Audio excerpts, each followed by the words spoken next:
नमस्कार दोस्तों, स्वागत है आप सभी का पाथफाइंडर पर। आज से 3 महीने पहले बांग्लादेश की सरकार ने कहा था कि जो भी उन्होंने इंडिया के साथ एमओयूज को साइन किया हुआ है, अगर उनको लगा कि वो एमओयूज उनके लिए बेनिफिशियल नहीं है तो उन एमओयूज को वो भारत के साथ रद्द कर देंगे। एंड दोस्तों, अब वो सिलसिला शुरू हो चुका है बिकॉज बांग्लादेश की गवर्नमेंट ने अब ये फैसला लिया है कि वो अभी तक जो इंडिया से इंटरनेट बैंडविड्थ का इंपोर्ट किया करते थे उसको पहले तो वो कम करेंगे एंड इवेंचुअली इंडिया से वो इंटरनेट की बैंडविड्थ का जो इंपोर्ट है उसको यहाँ पर बंद करने वाले हैं। आप लोग यहाँ पे देख सकते हैं, खबर कल ही सामने आई है एंड बताया जा रहा है कि बांग्लादेश का जो उनका टेलीकॉम रेगुलेटरी कमीशन BTRC है, उन्होंने ये ऐलान किया है कि वो आने वाले टाइम में इंडिया से बिल्कुल भी इंटरनेट बैंडविड्थ का इंपोर्ट नहीं करने वाले हैं। एंड यहाँ पर उनके जो चेयरमैन हैं, BTRC के जो चेयरमैन हैं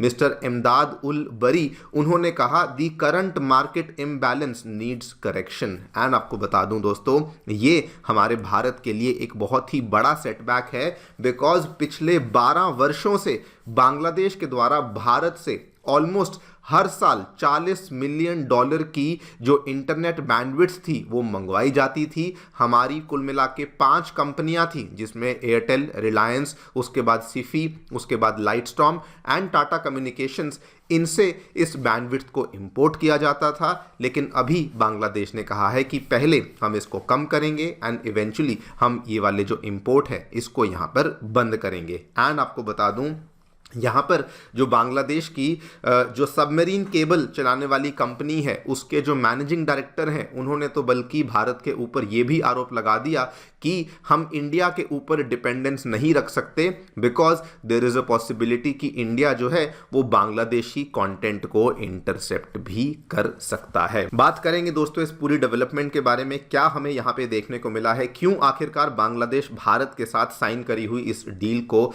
खत्म करना चाहता है and is this a good decision और नॉट, इसके बारे में चर्चा भी करी जाएगी। आइए शुरू करते हैं मेरे साथ। मेरा नाम है अनिरुद्ध। यदि आप लोग हमें फॉलो करना चाहते हैं, हमारे लेक्चर्स के अपडेट्स को प्राप्त करना चाहते हैं तो यहाँ पर दिए गए टेलीग्राम चैनल्स के माध्यम से ऐसा कर सकते हैं। दोस्तों, आगे बढ़ने से पहले आप सभी को बताना चाहूँगा कि 9 साल पूरे होने के उपलक्ष्य में अनअकैडमी ने अपने सभी ऑफलाइन सेंटर्स के जो दाम है वहाँ पर GS कोर्सेज के प्राइजेस को गिरा दिया है। आप लोग इन कोर्सेज में जाकर के एनरोलमेंट कर सकते हैं मात्र 59,999 रुपीज़ में। हमारे जो सेंटर्स हैं नई दिल्ली के करोल बाग, नई दिल्ली के मुखर्जी नगर, उत्तर प्रदेश के प्रयागराज और बिहार के पटना में आ चुके हैं और इन सभी सेंटर्स में GS कोर्सेज के साथ साथ CSAT, ऐसे writing classes, current affairs coverage and test series जैसी जो सेवाएं हैं ये भी अवेलेबल करवाई जाती हैं। कोई भी आपको डाउट है, कोई भी क्वेरी है, आप लोग हमारे सेंटर को विजिट कर सकते हैं या फिर सीधा नीचे दिए गए फ़ोन नंबर्स पर फ़ोन भी कर सकते हैं। Free study material, Unacademy monthly magazine, UPSC syllabus जैसी चीज़ों को पाने के लिए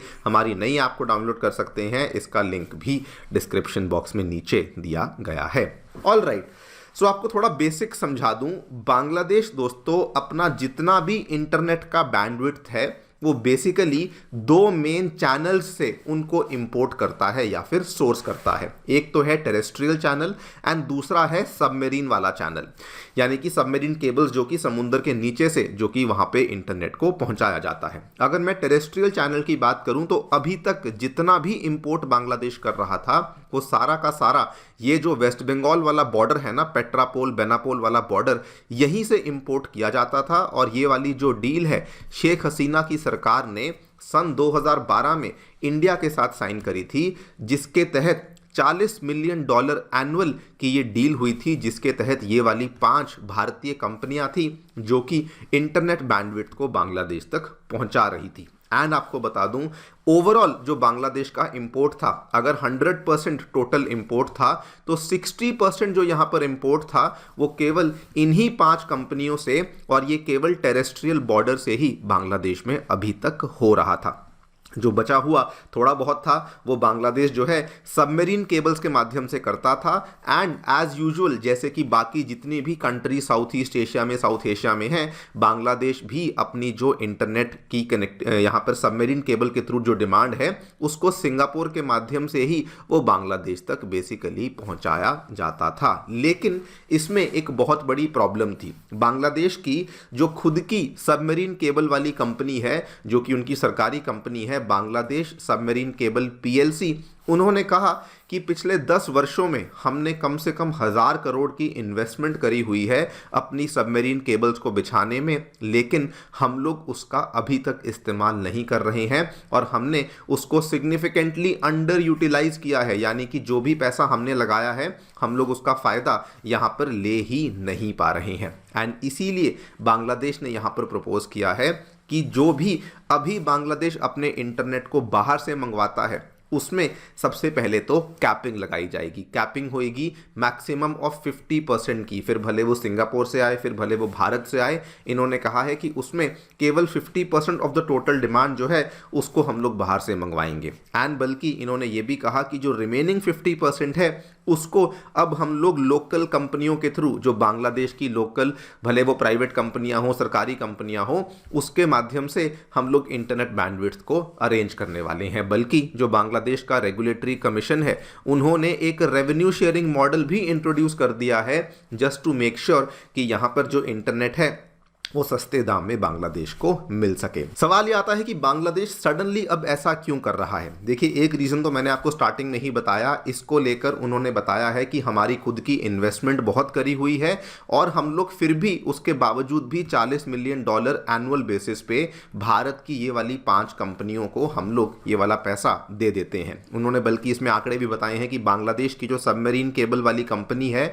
वो ऑलरेडी अभी तक $4 मिलियन हर साल इन्वेस्टमेंट कर रही है अपने इंफ्रास्ट्रक्चर की मेंटेनेंस में, लेकिन अभी तक वो लोग उसका इस्तेमाल नहीं कर रहे। बल्कि उन्होंने यहाँ पर यह भी कहा कि अगर हम सिंगापुर का ही एग्जाम्पल ले लें तो जितना वो टोटल इन्वेस्टमेंट करते हैं अपने देश में इंटरनेट को चलाने के लिए, उतना इन्वेस्टमेंट, उससे ज़्यादा तो हम लोग केवल भारत से इंटरनेट मंगवाने में कर देते हैं और तब भी हमारी टोटल डिमांड पूरी नहीं होती। And that is the reason Bangladesh ये कहता है कि हम लोग जो है यहाँ पर जो भी इंटरनेट की सोर्सिंग है उसको अब बाहर से नहीं करने वाले। इसका दूसरा रीज़न आई थिंक आप समझ भी सकते हैं। फिलहाल इंडिया बांग्लादेश के आपसी रिलेशनशिप बहुत अच्छी नहीं चल रही। That is also one major reason कि बांग्लादेश के द्वारा ऐसा कदम यहाँ पर लिया जा रहा है। लेकिन दोस्तों, जैसे ही ये वाले कदम को अनाउंस किया गया, बांग्लादेश की खुद की जो प्राइवेट कंपनियां हैं वो इससे बहुत ज़्यादा खुश नहीं है। बांग्लादेश की जानी मानी एक प्राइवेट कंपनी है इंटरनेट की,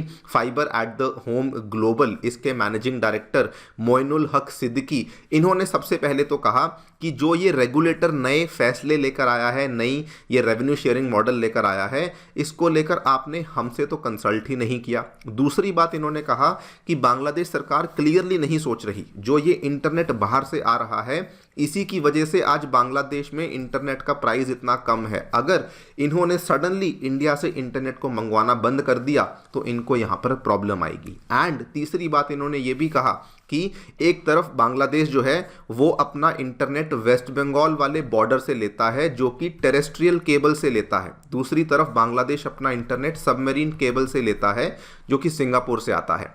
एंड इन्होंने कहा कि जो ये टेरेस्ट्रियल केबल से आने वाला इंटरनेट है इसमें कोई प्रकार का लैग नहीं है, किसी प्रकार की लेटेंसी नहीं है, लेकिन सिंगापुर से आने वाले सबमरीन केबल वाले इंटरनेट में लेटेंसी आती है। तो आज हम लोग सडनली इंडिया से ये वाला जो इंटरनेट है इसको मंगवाना बंद नहीं कर सकते हैं। इन्होंने देखिए यहाँ बताया भी है कि सिंगापुर से आने वाला जो यहाँ पे लेटेंसी आती है वो 48 मिली सेकेंड्स की आती है, वहीं पर जो टेरेस्ट्रियल केबल से आने वाले इंटरनेट में लेटेंसी आती है ये केवल 8 से 11 मिली सेकेंड्स की आती है। ये सब कुछ जानते हुए भी बांग्लादेश ने फिर भी दोस्तों भारत से अपने इंटरनेट बैंडविड्थ के इंपोर्ट को अब कम करने का फैसला ले लिया है। नाउ ये आपको बता दूं, जस्ट आज से आई थिंक 2-3 हफ्ते पहले की बात है, तब भी बांग्लादेश ने एक फैसला लिया था। उन्होंने कहा था कि जो भी इंटरनेट हमारे थ्रू इंडिया के नॉर्थ ईस्ट में जाता है उसको भी हम लोग यहाँ पर अब बैंडविड्थ सप्लाई नहीं करने वाले हैं। वहाँ पर भी बांग्लादेश ने भारत को एक तरीके से धोखा दिया था। एंड यहाँ पर एक बार फिर से बांग्लादेश की जो गवर्नमेंट है वो हमसे जो इंटरनेट डील कैंसिल कर रही है, यहाँ पर भी एक तरीके से ये हमें धोखा ही दे रहे हैं। देखते हैं क्या होता है। आप लोग की क्या राय है हमें डेफिनेटली बताएं कमेंट सेक्शन में। Thank you so much for listening, stay tuned.